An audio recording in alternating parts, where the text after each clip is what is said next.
it's Joy. Welcome back to the channel. Today I've got 3 cards to share with you for Maker Forte. I am using the It's Snowing stamp set, Snow Flurries Pigment Ink, Blue Moon, Welsh Dragon, and Tartan Teal. And later on I do come in and bring in other inks, because at first I was just going to do 1 card, but then I thought, why not? Let's do 3. So I start out by blending the Blue Moon with a domed foam blender. You could use a blending brush or any other type of foam blending tool that you have, but these are what I like. And the reason I like the domed foam is because I don't get the harsh circles that sometimes you get when you use the older foam pads. Anyway, I first start out by putting down a rough coat, because these are transparent dye inks. They tend to kind of fade back into the paper, so I always just put down a rough coat and then see what I have. Next, I bring in the Welsh Dragon, and that's kind of a mid-tone teal. And again, I'm using those foam dome blenders, and I am putting that down just in a horizontal manner. And I just want to get a nice coating on there, but again, I'm not too worried if it's flawless, because every time I do a blending, no matter what kind of ink I use, I always come back and do a second coat, and I find that gives me the best coverage and the best blend. Finally, I am bringing in this tartan teal, and you're probably gasping right now, and that's exactly what I did. I thought I made a terrible mistake. I wasn't really sure if I was going to be able to recover this card, because the tartan teal is much, much darker than the Welsh Dragon, but to my surprise, I get a fantastic blend. So, my friends, what I am going to encourage you to do is, 1, try something new, something that you normally wouldn't put together, and keep going and see what you get. So I come back in with the Welsh Dragon, and I put on a very heavy liberal coat for this, but the key is I blended it up. I blended it back up into the tartan teal, and then I started to bring it down, and by doing that I am dragging some of the tartan teal down into the Welsh Dragon, and I'm blending the two. So essentially I'm getting almost a third color in there, and that's just something to keep in mind when you're doing your blending. If you overlap your colors and you bring one down and one up, you're going to get a pretty good blend. And now you're going to say, wow, that Welsh Dragon doesn't blend too very well with the Blue Moon. And in the beginning it did. Remember, it was almost the same color.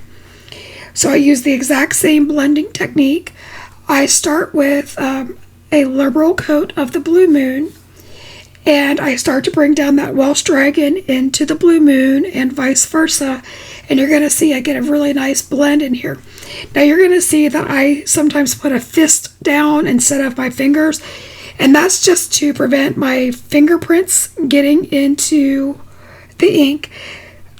I'm terrible at remembering to have like a scrap piece of paper on the side where I can use that, or like post-it tape, so I can put it on my fingers. But the fist seems to work for me, keeps me from putting down fingerprints, and really that's all that matters in this in the long run. Now I did go back in with the Welsh Dragon one more time, just so that I would get a seamless blend between the 3 colors. And my friends, I think this is my favorite ink blend of them all.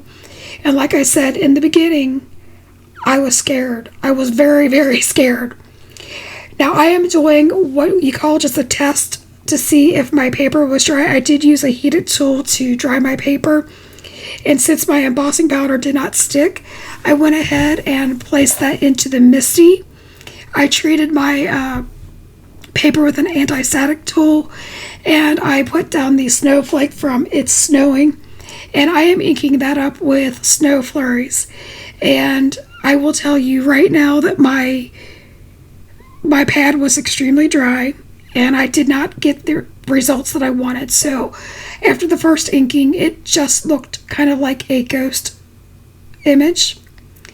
So I made sure that my paper was realigned, and I put a second coating of the Snow Flurries pigment ink. And since it is a pigment ink, it sits on top of the paper and it stays wet, which makes for a very nice embossing ink.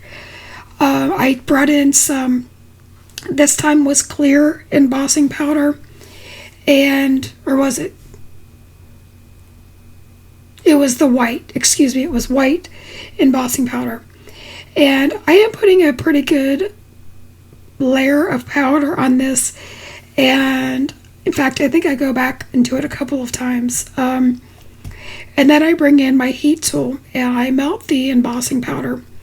And I left the majority of this part in because you're going to see that even though it's a really pretty image and is a really pretty embossing, I still kind of had a ghost look to it. I didn't have a very vibrant embossing. And I was trying to figure out what I was going to do from here. And like I always say, you just keep going and you find a way to make it work. So I put it back into my Misty, I line it up. Thankfully, I left my snowflake on the cover of the Misty. So I inked that up with the clear embossing glue.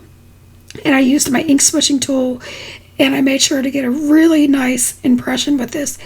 Then I come back in with the white embossing powder again, and look at this. This is vibrant, it's beautiful, and I love the way that this turned out. So if any of you guys watch Jennifer McGuire, she always does like triple embossing. So think of this as double embossing. And so as long as you have your stamp lined up correctly, you can restamp that as many times as you want, and you can add more embossing powder. I used a grid on an acetate to line up the warm wishes or winter wishes sentiment. Those are two separate stamps, but I lined them up so that they would look nice together. And then I inked that up with Eclipse Black ink, and then I embossed that with clear embossing powder, and I love how crisp this looks. I am thrilled.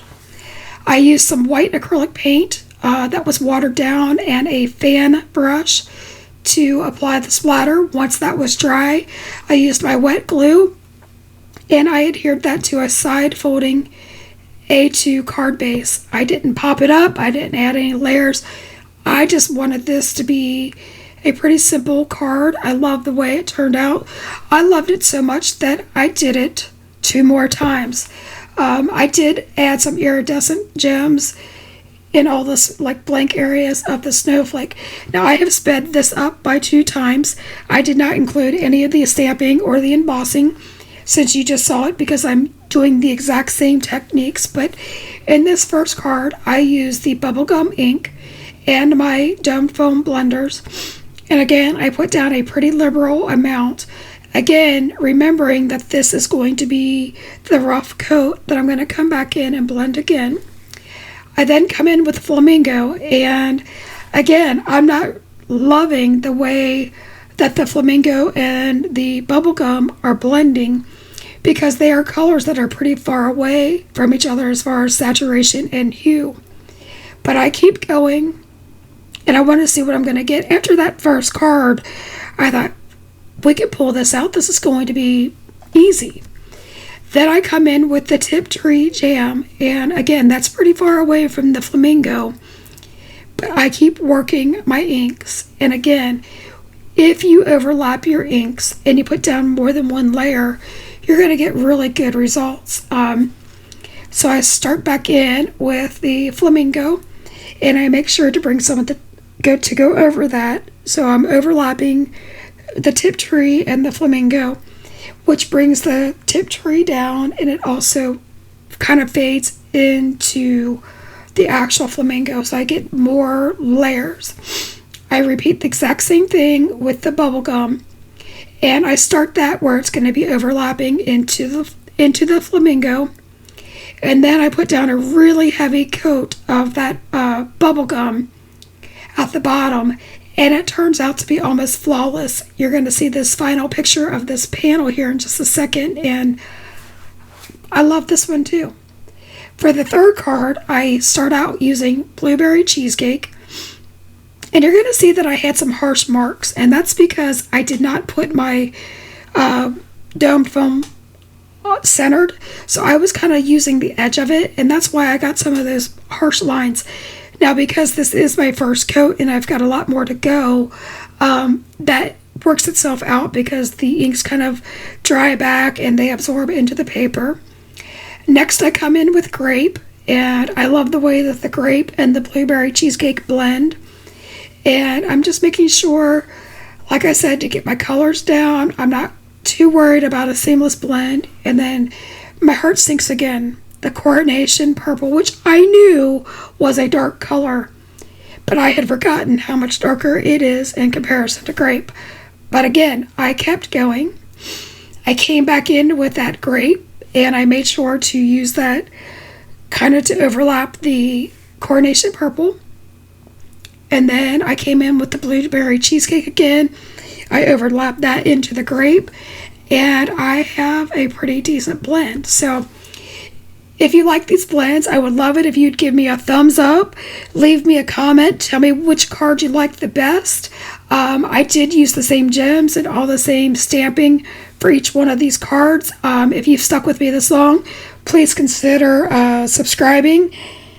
I really do appreciate you sticking it out with me and playing along with my antics. And here are some last few looks of my cards. I think that they turned out beautiful, and I'm going to give this away as a set to a friend of mine. So until next time, friends, keep crafting. Bye-bye.